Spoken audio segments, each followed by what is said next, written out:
সারা দেশে নারী হেনস্থার ঘটনায় উগ্রবাদী গোষ্ঠীর মদদ থাকতে পারে বলে আশঙ্কা করেছেন বিএনপির সিনিয়র যুগ্ম মহাসচিব রুহুল কবির রিজভী। শনিবার নয়াপল্টনে সংবাদ সম্মেলনে তিনি বলেন, বহির্বিশ্বে বাংলাদেশকে অতি রক্ষণশীল দেশ হিসেবে তুলে ধরার ষড়যন্ত্র হচ্ছে। আর দলটির স্থায়ী কমিটির সদস্য বেগম সেলিমা রহমান বলেছেন, মব জাস্টিস বন্ধ না হলে জুলাই আন্দোলনের উদ্দেশ্য বাস্তবায়ন হবে না। বিস্তারিত জানাচ্ছেন মনিরুজ্জামান। নারী ও শিশুর প্রতি সহিংসতায় যখন উত্তাল সারা দেশ, এমন প্রেক্ষাপটে আন্তর্জাতিক নারী দিবসে বিএনপির অবস্থান তুলে ধরতে শনিবার দুপুরে সংবাদ সম্মেলন করা হয়। নয়াপল্টনে দলের কেন্দ্রীয় কার্যালয়ে সিনিয়র যুগ্ম মহাসচিব রুহুল কবির রিজভী বলেন, বিএনপি সবসময় নারীর ক্ষমতায়ন ও মর্যাদা রক্ষায় কাজ করেছে।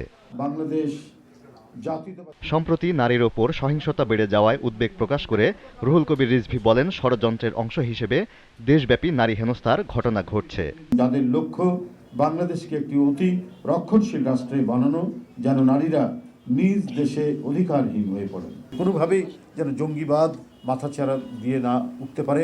আমাদের অগ্রগতির পথে, আমাদের আধুনিক অগ্রগতি এবং উন্নয়নের পথে কোনো অশুভ শক্তির যাতে উদয় না হয় সেটা দেখতে হবে। বিএনপি ক্ষমতায় গেলে নারীর নিরাপত্তা ও ক্ষমতায়নে কার্যকরী পদক্ষেপ নেওয়া হবে বলে জানান দলের সিনিয়র যুগ্ম মহাসচিব। বিএনপি দৃঢ়ভাবে প্রতিশ্রুতিবদ্ধ যে নারীদের নিরাপত্তা, মর্যাদা এবং অধিকার প্রতিষ্ঠার সর্বোচ্চ চেষ্টা করা হবে এবং শোষণ ও নির্যাতনের বিরুদ্ধে কার্যকর পদক্ষেপ নেওয়া হবে। এদিকে নারী দিবসে নয়াপল্টনে র্যালি ও সমাবেশ করে জাতীয়তাবাদী মহিলা দল। এতে উপস্থিত ছিলেন বিএনপির স্থায়ী কমিটির সদস্য সেলিমা রহমান।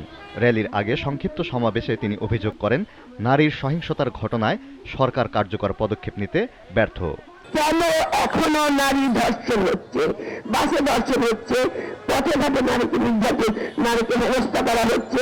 মাগুরার কাহিনী দেখেন, একের পর এক ঘটনা ঘটে চলেছে। সহিংসতার ঘটনায় পতিত সরকারের দোসরদের কোনো ষড়যন্ত্র আছে কিনা সেটিও খতিয়ে দেখতে সরকারের প্রতি আহ্বান জানিয়েছেন বিএনপি নেতারা। এদিকে সন্ধ্যায় এক ইফতার পার্টিতে বিএনপির স্থায়ী কমিটির সদস্য সালাউদ্দিন আহমেদ বলেন, জাতীয় নির্বাচন ছাড়া অন্য কোনো ভাবনায় তার দলের সায় নেই।